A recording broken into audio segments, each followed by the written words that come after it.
हम अगस्त 15, 2023 पर आज़ादी के 76 ईयर्स कंप्लीट करके 77th ईयर को हम एंटर हो रहे हैं।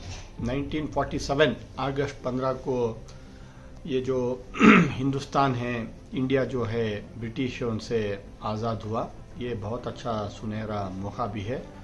तो ये मेरी सब इमामों से, आलिमों से, मदरसा के, मस्जिदों के बड़े ज़िम्मेदारों से गुजारिश है कि आज़ादी का जो तिरंगा है आप सब प्यार मोहब्बत से लहराइए और इसमें पूरे बूढ़े, नौजवान और जो बच्चे साथियां हैं, नन्हे मुन्ने प्यारे बच्चियां हैं, सब जाके इसमें शामिल होइए।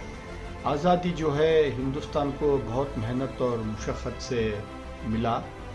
जैसे 1857 की फर्स्ट वार ऑफ इंडिपेंडेंस जंग होगी या 1919 के बाद जो खिलाफत मूवमेंट हुई, नॉन कोऑपरेशन मूवमेंट हुई, 1930 में दंडी मार्च होगी जो गांधी जी ने उसे मुकम्मिल किया था, और 1942 में क्विट इंडिया मूवमेंट जो थी, इस पे सब हिंदुस्तान में मुसलमानों का बहुत बड़ा बलिदान है।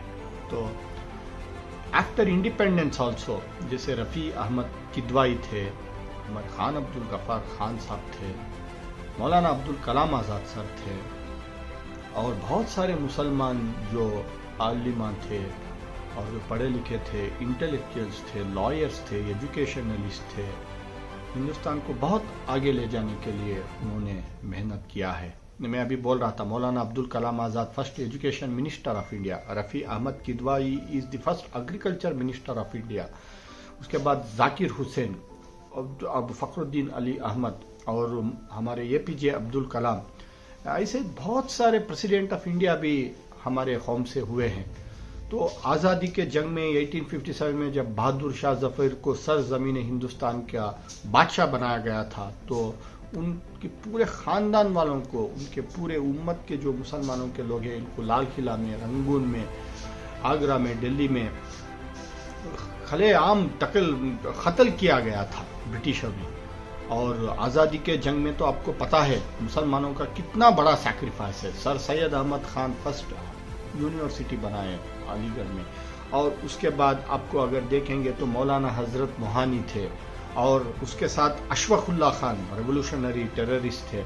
ऐसे बहुत सारे लोग इंडिया के लिए सैक्रिफाइस किए हैं, अरुणा असफ अली साहब, और बहुत सारे जो क्विट इंडिया मूवमेंट में, नॉन कोऑपरेशन मूवमेंट में, दंडी मार्च में गांधी जी का साथ दिए, और खान अब्दुल गफ्फार खान को जो फ्रंटियर ऑफ गांधी करके हम जो बोलते हैं, वो सरजमीन हिंदुस्तान में अपना दिलो जान लगा बैठे थे। तो मुसलमानों का हम ये क्या दो एग्जाम्पल देके आज़ादी के बारे में, उनके सैक्रिफाइस को, या उनका जो जज्बा था कौम के लिए, उनका जो रुतबा था, और सरजमीन हिंदुस्तान के लिए उन्होंने क्या किया करके हम बोलने के लिए ये चंद लम्हे काफ़ी नहीं है।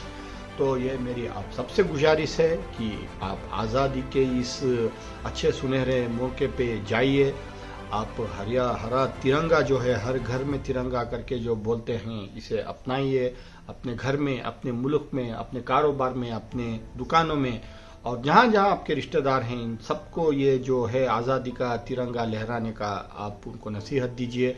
खास करके मस्जिदों में, मदरसा में, हमारे पूरे जो इलाके हैं मुसलमानों के, और ये जो हम ईद बनाते हैं, और ये रमज़ान और बकरीद जैसे ईद उल फितर हम सब जो अदा बनाते हैं, इसके जैसे हम आज़ादी का जश्न 15 अगस्त को, 26 जनवरी को हम सेलिब्रेट करना है। This is the national festival. तो इस नेशनल फेस्टिवल में हम सब मुसलमान उसमें जाना है, as a responsible citizens part लेना है, और कहीं ना कहीं हम फ्लैग को हाइस्ट करना है। ये मेरी आप सबसे गुजारिश है। बहुत बहुत शुक्रिया।